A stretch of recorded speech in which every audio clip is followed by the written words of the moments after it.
número 243 del Compendio del Catecismo. ¿Qué es la liturgia de las horas? La liturgia de las horas, oración pública y común de la Iglesia, es la oración de Cristo con su cuerpo, la Iglesia. Por su medio, el misterio de Cristo que celebramos en la Eucaristía santifica y transfigura el tiempo de cada día. Se compone principalmente de salmos y de otros textos bíblicos y también de lecturas de los santos padres y maestros espirituales.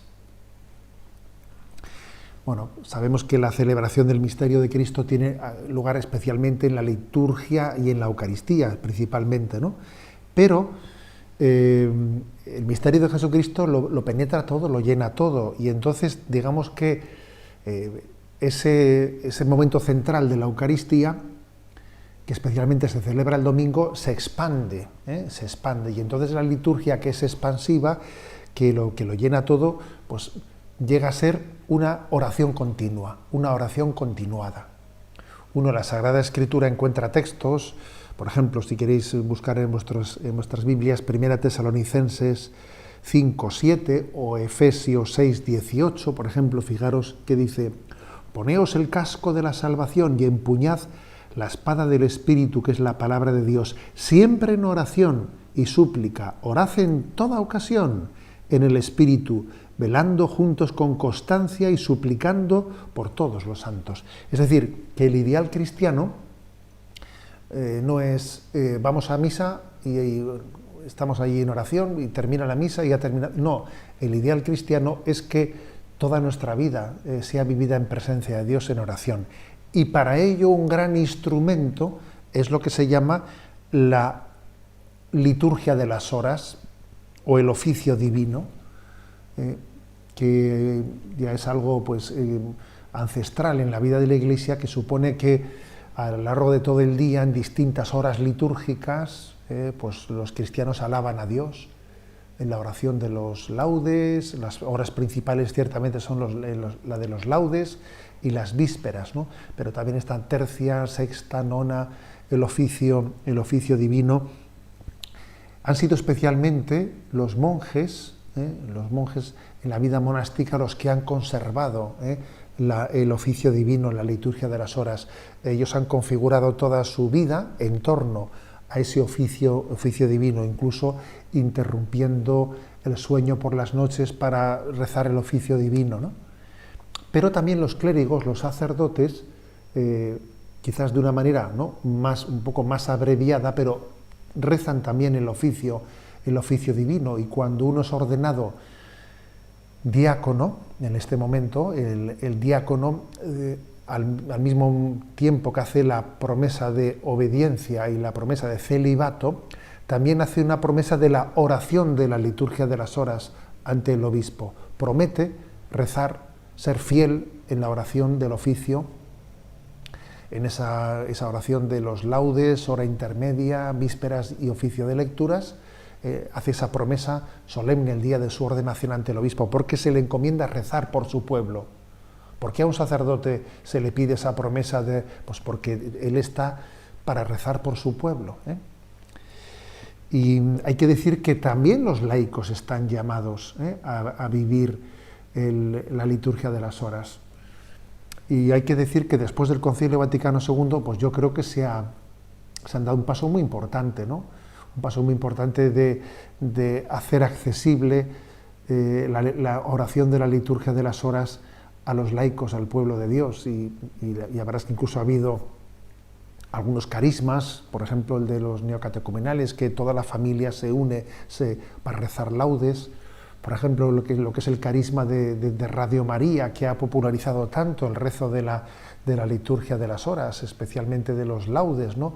De los laudes, de las vísperas, de las completas, la última oración antes del descanso. Gracias a Dios, ese tesoro, que es el tesoro del oficio divino, ha llegado también, ¿no?, a los seglares. ¿Por qué le llamo tesoro? Porque es orar con Cristo, porque esos salmos, que principalmente son el eje central, no exclusivo, pero el eje central de la liturgia de las horas, son los salmos con los que rezó Jesucristo. Cuando rezamos los salmos nos podemos ver en la situación de Jesucristo en la que los rezó. Es como el sentido cristológico de los salmos, ¿no? También está un sentido eclesial. Yo me pongo, cuando rezo este salmo, en la situación de toda la Iglesia, que vive situaciones muy dispares en todo el mundo, ¿no? Y rezo este salmo uniéndome a los que están en aflicción, o a los que están en un momento de alegría y de alabanza, ¿no? Hay un sentido cristológico, un sentido eclesiológico, y también un sentido existencial, existencial.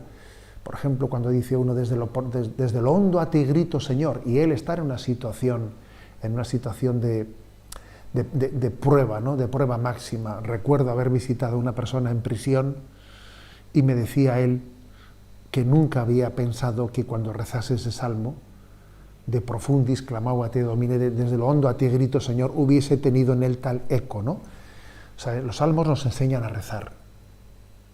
Porque Cristo rezó con ellos, porque la Iglesia reza con ellos, porque son perfectos los salmos para mi situación existencial. Y además porque cuando rezamos los salmos adquirimos toda la riqueza bíblica y litúrgica para podernos expresar a Dios. O sea, los salmos, la liturgia de las horas pone palabras a nuestros sentimientos. Tengo un sentimiento, ¿cómo se lo diré al Señor? La liturgia pone palabra a tus sentimientos, ¿no? No sé si habéis oído hablar del método antirrético, que es una palabra así un poco que parece un palabrejo, ¿no?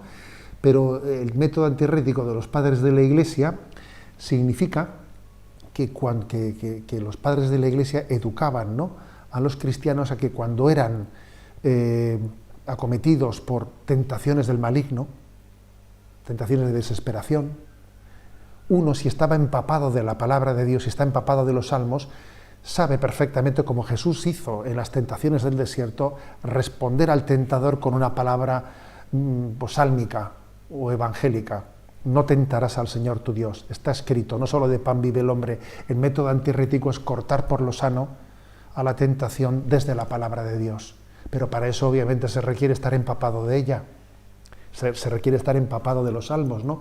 Hacer de ellos nuestro escudo, para que estemos blindados por la palabra y sepamos, pues, cortar por lo sano, ¿no?, desde ese escudo de la palabra de Dios, las tentaciones del maligno. Termina diciendo este punto que comentamos, el 243, que aunque la liturgia de las horas sea la oración pública oficial de la Iglesia, no excluye otras oraciones, por supuesto. No se excluye el rosario, ¿no? Y especialmente nos excluye la adoración eucarística, que es perfectamente compatible, por cierto, la adoración eucarística y la liturgia de las horas. Rezar la liturgia de las horas ante la presencia de Cristo en la adoración eucarística.